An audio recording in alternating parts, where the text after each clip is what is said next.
Welcome to the Explainer. So today we are unlocking a massive, and I mean absolutely massive, shortcut in the Hindi language. We're looking at what I like to call a linguistic skeleton key. It's just a single, seemingly simple word, kya. But by the end of this explainer, you're going to see how just moving this one tiny word around can instantly unlock two completely different types of questions. It's honestly an absolute game changer for your conversational fluency. Let's get right into it. Okay, let's dive into this. Here is a quick look at the interactive I do, we do, you do learning journey we're taking today. We'll start with the welcome, uncover the magic of Kaya, look at some real-world examples with Rahul and Anna, do some speaking practice, hand it over to you for a quick test, and then wrap up with a summary. All right, Section 2, the magic of Ka. One word, two entirely different questions. Let's look at the definition of our magic word here. In traditional textbooks, you'll often see kya strictly translated as what. But honestly, that's only half the story. Actually, scratch that. It's missing the best part.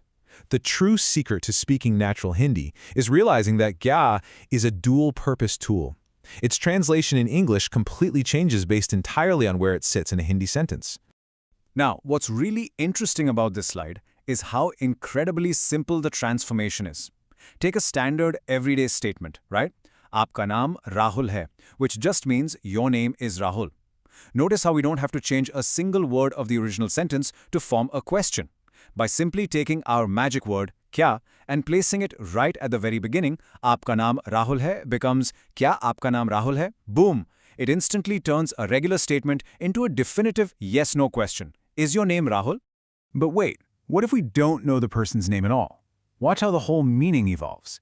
We take kya from the beginning of the sentence and we just shift it right into the middle, just before the verb hai. Aapka naam kya hai?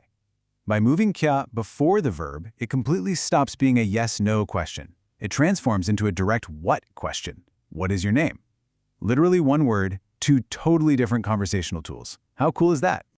Moving on to Section 3, examples in action with Rahul, Anna, and everyday objects. So this rule applies to objects just as easily as it does to names. Look at this statement, Yah kalam hai, meaning this is a pen. Now, if you want to confirm if that object in front of you is indeed a pen, you just deploy your skeleton key right at the front. Kya yah kalam hai, meaning is this a pen? And you could just answer that with a simple yes or no. But let's say someone hands you a totally weird-looking tool and you have absolutely no idea what it is. You can't ask a yes-no question because, well, you don't even have a guess. So you slide kya right to the middle, just before the verb. Ya kya hai? What is this? It's just incredibly efficient. And this brilliantly illustrates how the rule scales up to actions too. Take the phrase tu kya kar raha hai, which means you are doing, using the informal tu. If you catch your friend sneaking around the kitchen and you want to know what they're up to, you drop kya right before the verb kar, which means doing. Tu kya kar raha hai? What are you doing? Okay, Section 4, speaking practice time. Let's build that muscle memory. I'm going to slow down the pace a bit here. Let's start with our yes-no question structure. Repeat after me, and really focus on keeping kya at the very beginning of the sentence. Ready? Kya aapka naam Anna hai? Give it a try. Great. You're asking, is your name Anna? Now, let's try the open-ended what question. I want you to notice the tonal shift as you move kya to the middle of the sentence. Repeat after me. Aapka naam kya hai? Let's do that one more time. Aapka naam kya hai? Excellent. Let's try one more fun phrase directly from our source material. Imagine you just ate something incredibly spicy, right? And you're looking at your friend in total shock. Repeat after me. Maine kya khaya? Perfect. Do you see how kya sits perfectly right before the verb kaya, which means ate? What did I eat? All right, Section 5. Now it's your turn. Let's test those skills. Here's your first challenge. Based on the rules we just covered, how do you ask the yes-no question, is this a pen? I'll give you a second. Say it out loud right now. And the answer is, Kya yah kalam hai? Huge congratulations if you got that right.